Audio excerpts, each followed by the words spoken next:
তোমাকে না জানিয়ে তোমার এই কালো কুচকুচে চুল আমি সাদা করে দেব, রুখতে পারবে? তোমার এই চোখের লাল চাহনি আমি ঝাপসা করে দেব, ঠেকাতে পারবে?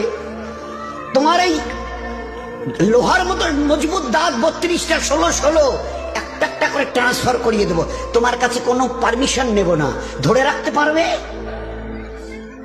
এইভাবে আস্তিন গোটানো মাসল ফোলানো ধরে রাখতে পারবে তো? এরকম করবে না তো? এইভাবে এরকম হবে না তো? সামনে এসে একটা পান দিচ্ছে, এই হাত, চাচা এই হাতটা নিলেন, এই হাতটা কলে না রে বাবা দেখ না চিমটি কাটিতে কিচ্ছু নেই। আসমান থেকে আওয়াজ দিচ্ছে, ও হাত তোমার কথা শুনে আমার, এ হাত তোমার কথা শুনে আমার। আমি এর পাওয়াজকে শেষ করে নিয়েছি। এই দুটো পা যদি হনন হনন করে হেঁটে চলো, খালি একটা পায়ের যদি সামান্য একটু প্যারালাইসিস করে দিই না, তো জীবনভর করে হাঁটতে হবে।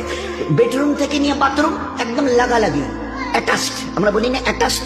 তুই বেডরুম থেকে নেমে বাথরুম কত 4-5 হাত, বেডরুমের দেয়াল আর এটাই হচ্ছে বাথরুমের দেয়াল, মাঝখানে একটা দরজা। এখান থেকে উঠে ওই ঘরের রুমটাতে পারবে?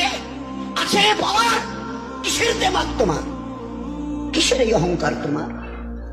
শুনুনি কোনোদিন নবীজির কাছ থেকে অহংকার, তাকাব্বুর এটা আমার চাদর, বড়াই এটা আমার চাদর, আল্লাহ বলছেন।